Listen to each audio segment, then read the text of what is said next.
на моста римски граничен наряд влезе в престрелка с коварен враг. Там на моста римски граничен наряд влезе в престрелка с бандити пак.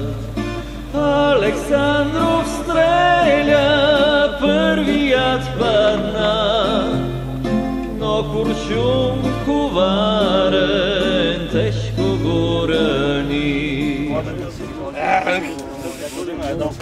На другаря Александров трябва да може до сегашния мост. Както прецените.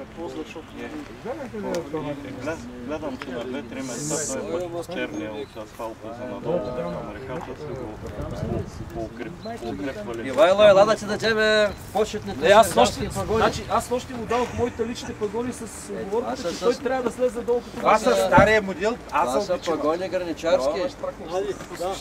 В този момент. Така, ето ви по една значка тук. Това са с нумизматична стойност. Това е вензел на гранични войски.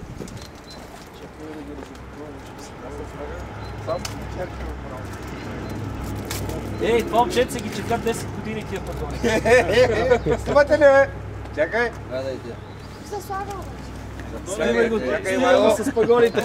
Давай сега 2 гвоздея. С пагоните. Хайде на операторите.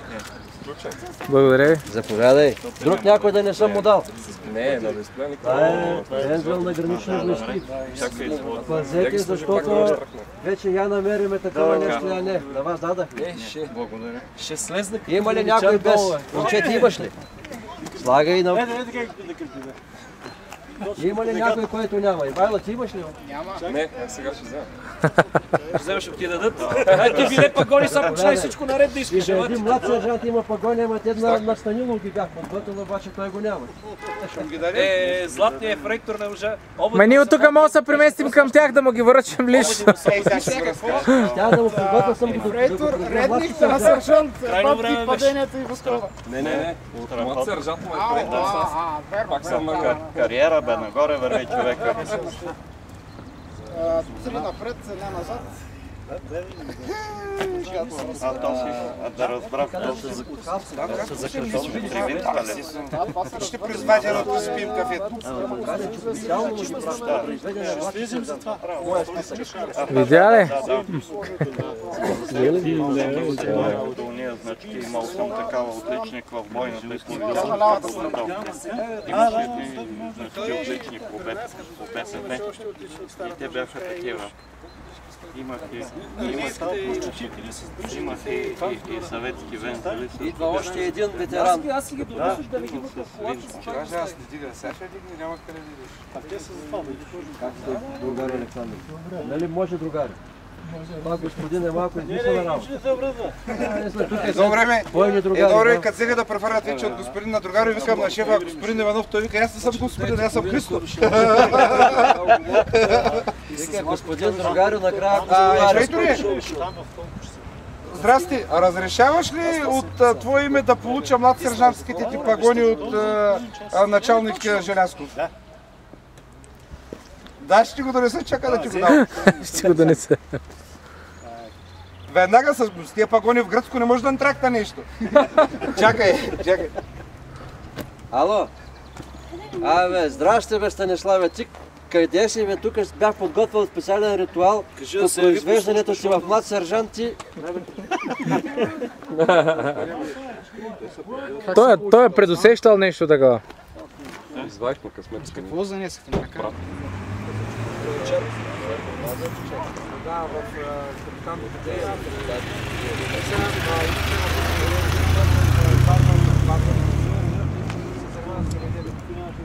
Чушки. Той въпрос не беше в школата. Аз ще видя през моля. Той въпрос не беше в школата в Пазар. Влада беше. Точно, че се пенсионира от края на колкото. Не беше в Пазар. Школата. Той ми беше такова. Той беше старшина на става. Или се ми става. Здрасти, бе, Данчо, къде си ти? Търсих тази пажинка. Къде си в момента?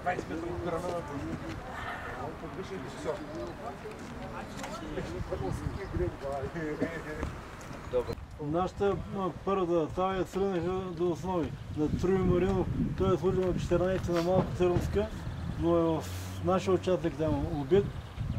Кой не е? Те никой не го знае вече първо до къде.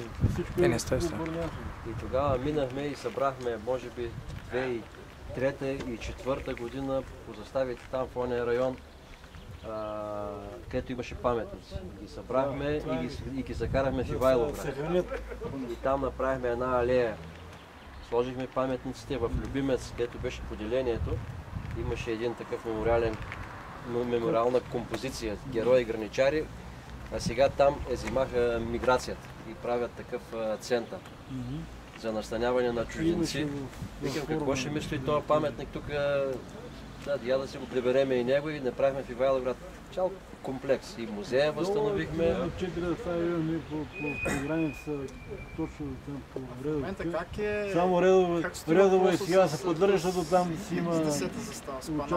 Там има двор, още един паметник, който трябва да се руши. В смисъл, собствеността там на терена, чия е? Още ли е на... На МВР терен. Скоро поезд подадут, и гудок раздастся зычный. Вот уже и вышел срок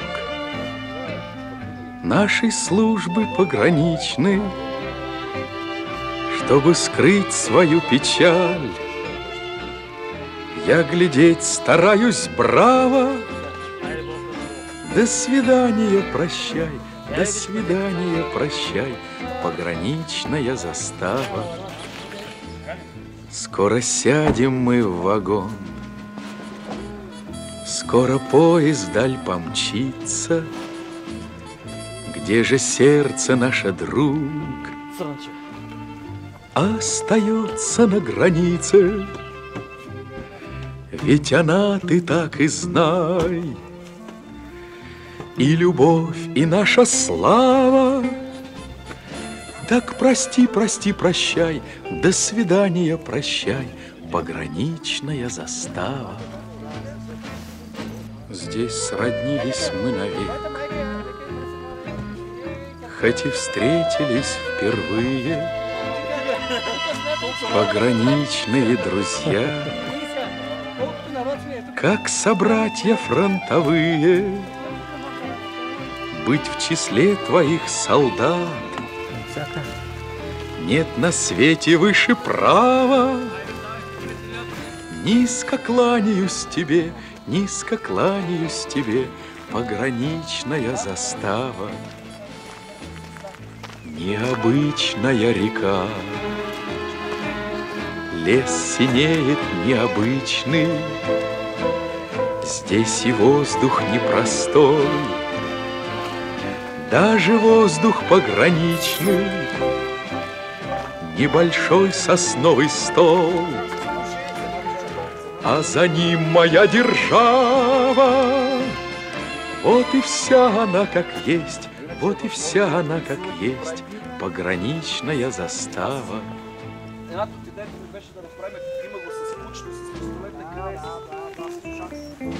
Пограничная застава.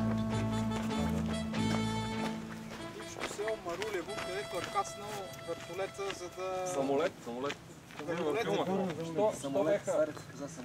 Самолет там не може да касне. Ливади са бе, човек. Това са военно-транспортни самолети. Стареца каза Филма беше Ми-2.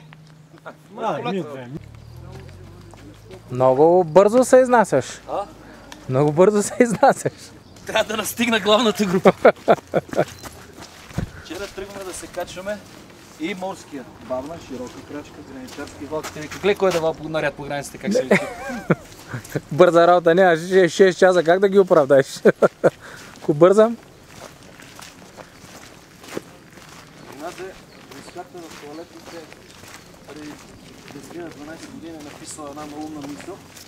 Ние като ги боядисаме, тази мисъл сме оградили. Сери, бъдно службата тече. И това сме си го оградили и си седите.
Тук ти мина кихавицата. А, не, още. Още не държа.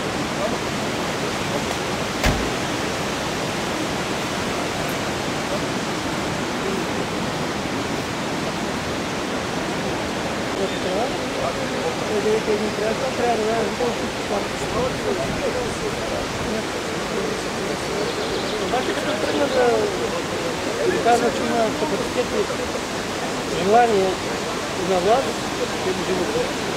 написал.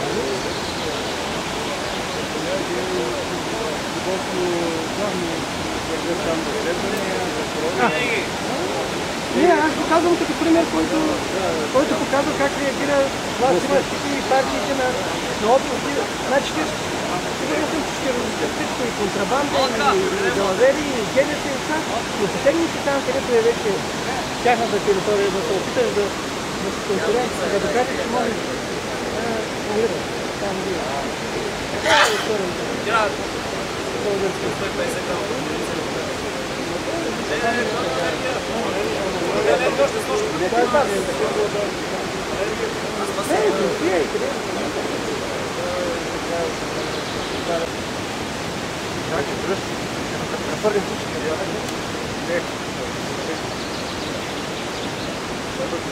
Репортерima са дошли. Аз съм наредете фотоапаратите тук, всички са нас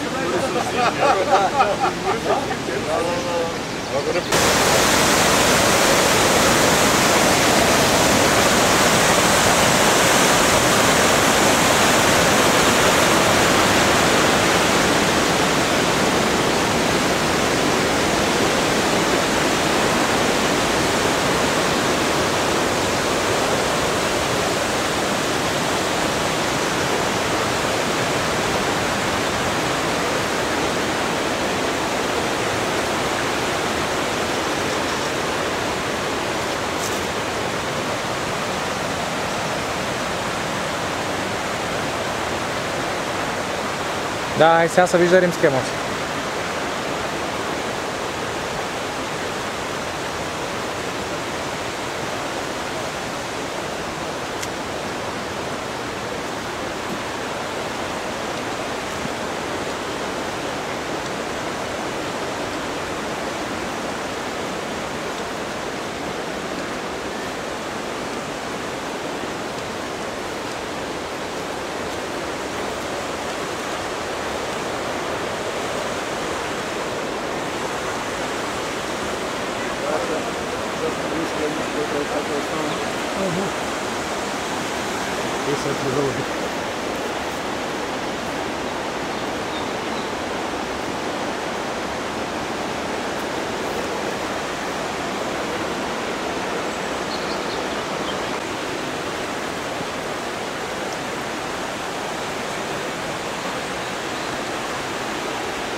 Няма нищо. После като стане, това момченце, аз ще кажа кой да стане двамата ще хванете, един от едната страна, друго да я хванете, който това е хванете.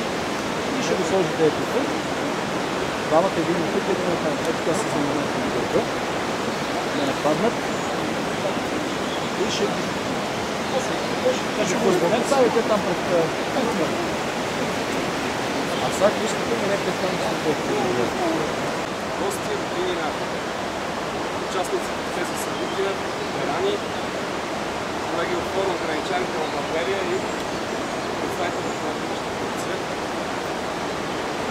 Днес ще възстановим по-скоро паметната почва на Калин Редил.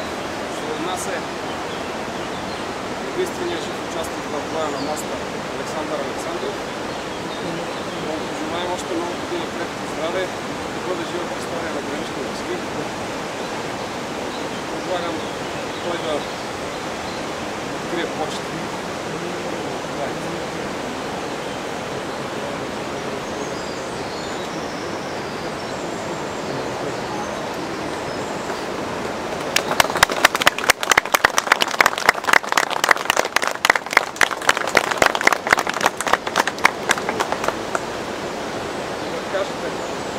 Няколко думи за това за памет на нощ, 1 срещу 2 юни 1953.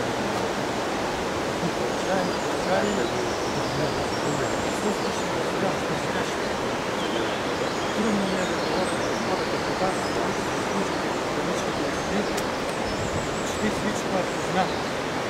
Много от вас са участвали в срещи с нарушители и тяхното разкритие, разследване, задържане и ликвидиране. Много от вас са разстрелвани, ранявани, животът им е бил в опасност. Вие отлично познавате условията на граница. Но те не са се изменили, те са се изменили през различните години. Едни са били през 50-те години, когато служат аз, други са днес. Но изискването към граничарите, към бойците с зелени пагони и тогава и сега се оставят да не допуснем безнаказано нарушение на държавните граници на Република България. Уважаеми другари и гости, има спомени, които не остаряват. Те някак се топлят за цял живот сърцето на човека и го правят по-смел, по-добър. Такива са спомените за граничарската служба. Особено за онези от нас, които са участвали в люти схватки, в бой на живот и смърт с враговете на родината ни, в онези бурни години, пък и сега, когато международната обстановка се е променила. Казвам бурни, защото през 50-те години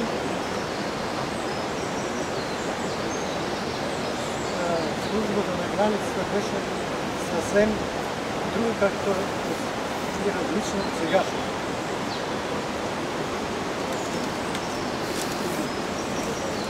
Нашата задача беше да защитим и опазим завоеванията на нашия народ,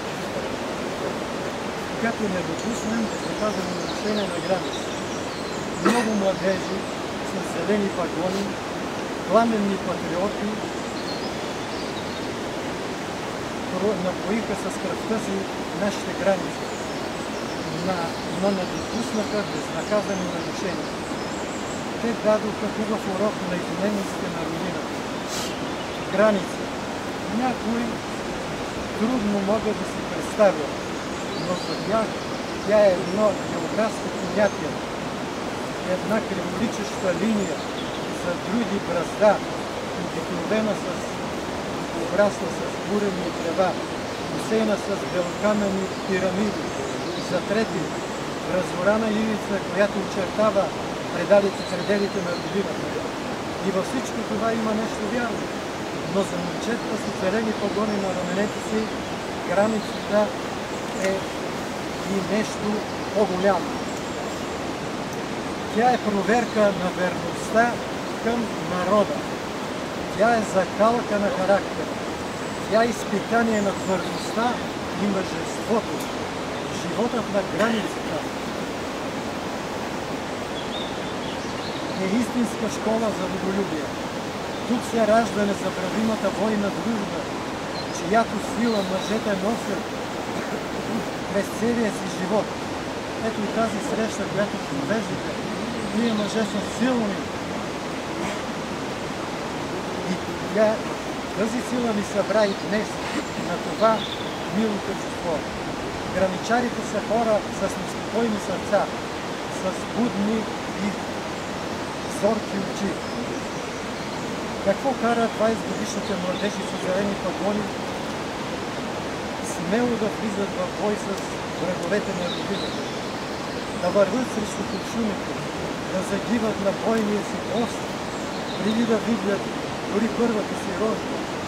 Отговорът може да не само един. Силната обич към родината. В очите на граничарите винаги има чистота и оптимизъм, но някога по тях просълзава и болката, защото има и такива нощи, като тази на 1 юли 1953 година. Уважаеми присъстващи, другари, трябва честно да ви призная, че всяко връщане в спомените и особено за боя на Римския мост е едно истинско преживяване на събитието, от което изпитваме и гордост, че успяхме да ликвидираме една много опасна шпионска група и достойно изпълнихме дълга си пред народа. Но и тъга по загиналите бойни бригади, Ганев и Ватринов, които останаха за винаги на 20 години. Срещата ни с нарушителите на границите винаги е била внезапна, кратка, люта среща на въоръжени стълкновения на борба на живота си. На 1 юли 1953 година аз с Тончо Ганев сме в граничен наряд. От сутринта в 6 часа излизаме до 14 часа. Целият ден тогава беше мрачен, мъглив, дъждовен. В 14 часа завършваме да заставате мокри, обядваме, почиваме и в 18:30 отново държаваме на ставата на силата, отиваме пак двамата, отиваме в стаята на началника на заставата, който ни назначава граничен наряд в 18:30, в 2 часа и 30 минути. Граничен наряд секрет на местността Римския мост. Първо, младши лейтенант ни обясни каква е обстановка, откъде се очаква нарушение на границата, че от двете страни е възможно. Най-много, разбира се, чуждите бъдат нашите. Обясни ни какви са знаците за взаимодействие между наряда, даде ни парола и ни отдаде главната запора, който ни изучава на рак, секрет на местността от 18:30 тръгнахме и некъде около 20 часа, защото мястото е доста далече от заставата. Но ние през цялото време носим служба. Тук от границата няма неща, където са не е възможно да се срещам с нарушителите. Стигнахме около 100 метра от моста, беше още светло, а ние изчакахме да се страчи, да не се види кога минава на това. Защото може моста ще бъде наблюдаван. В същия ден реката беше много буйна. Ние сега виждаме това река съвсем малка, нищожество в сравнение с тогава. Тук беше почти пълно горе. Шумеше водата. Нищо не се чуваше. Нищо не се виждаше. последна нощ беше тъмно. Стигнахме на около 100 метра до моста. Припомних аз знаците за взаимодействие, парола, мъчна на Мариана Чуганя. Уточнихме се как ще минем моста, кога ще минем, къде ще вземем местата си и как да действаме при среща с всички. След като се страчи, минахме моста един по един, да бъдем незабелязани. Минахме събратница,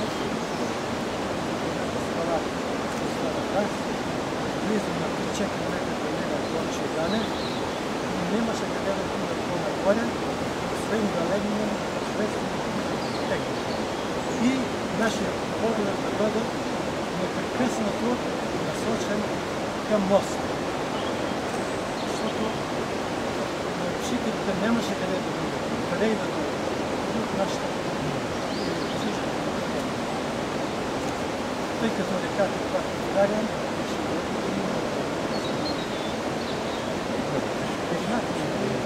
започнахме да чакаме. Слушахме се, гледахме се, нищо се чули, нищо се вижда. Виждахме моста.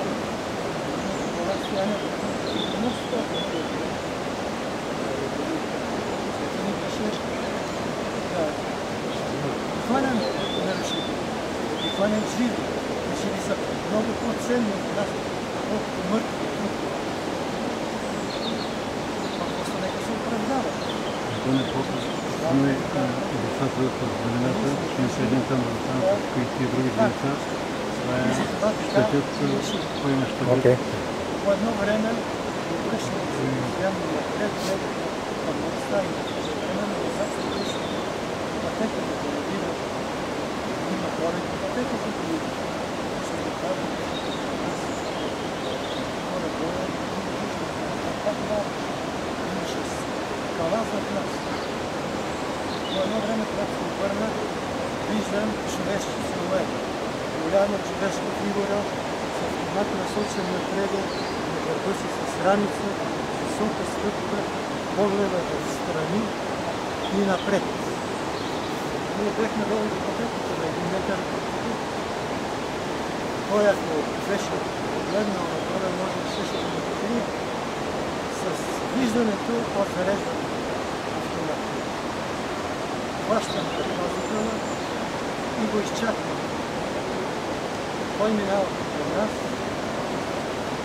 качи се на моста и като стигнем сред моста, преди да го изгубим, вече ние не можем да го чакаме, трябваше да го действаме. Връщам се обратно до друга вълнина, нещо беше с него, ние ще се пуснем, но нямаше никой.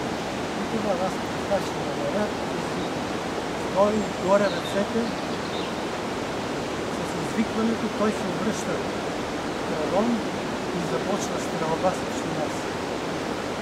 В същото време и ние откриваме огън. Аз бех благодаря с автомат шпаги, за 2 гранати, 2 резервни пълни, Зонче 2 на 10 стрелбовка и 2 гранати. По време на стрелбата нас започна да се стреля отзад. И то не от едно, от 3 места. И то съвсем близо. Съвсем близо. Тоест, това е било над нас. Те са били естествено скалата. Те са над нас. Те са ни видели. Нашите 30 тук в тъмницата се вижда. Тая престрелка чух, че Дончо Ганев изреда и извика убихаме. В това време наистина той прекратява повече огъня. Аз продължих. Свърших си пълника. Срещу мен се стреляха с 4. Зад 3. Едно страна 4 места. Он стрелаше за реги резервни пълника. слагам слагам пълния пълнител и с дясната ръка и се влезе. Слагането на пълнител може да изключи ламинално посредством на главата и мудно тук един в лакътната става. Чувствам, че ми се загрева ръката, запълва се, обаче аз продължавам да водя огъня, съм напълно втория пълнител и стрелям и към тия, а и към той, който е на мост. Той продължаваше. Като приключих с патроните, ние бяхме обучаваме така. Да се видим да имаме куршум. Последните куршуми да останем за себе си. Да не се предаваме живи в ръцете на враговете. И така направи. Оставих 3-4 куршума от последния пълнител. Това ще е за мен. Главно. Стреля се. Това е стреля. И отзад продължи. На 3 места са. Аз трябваше да използвам и гранатите, които ръката ми беше мокра. Първо отпадаше, намаляваше. Беше ми много трудно да отвия капачките на гранатите. Тогава беха с капачките на машина. Сега това да се върни на мен. Много трудно да отви капачките на капачка на граната.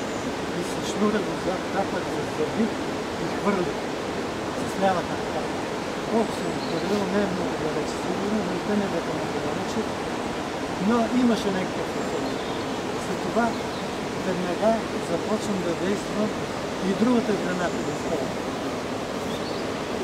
Нея хванах на коленете си, така и ги отвих с лявата ръка и отново с зъби хващам шнура и закривам граната срещу бандитите и тя изполудила. След миг стрелбата прекъсна. И аз използвах този момент на прекъсване на стрелбата и се преместих. А тук се преместих на там върху на граната. Оттам до тия камъни. И започнах да си давам помощ, първа помощ. Защото така не си не може. Въоръженията свърших, станах само за мене си куршуми и започнах да си давам първа помощ. През това време, след известното затишие, чувах някакви гласове. Вероятно той от моста викаше за помощ. И тия отзад и един по един преминали през моста. Аз не съм ги видял, да съм ги видял, аз не съм ги видял, че е вече. Минават един по един през моста и хващат ранения на моста и ги понасят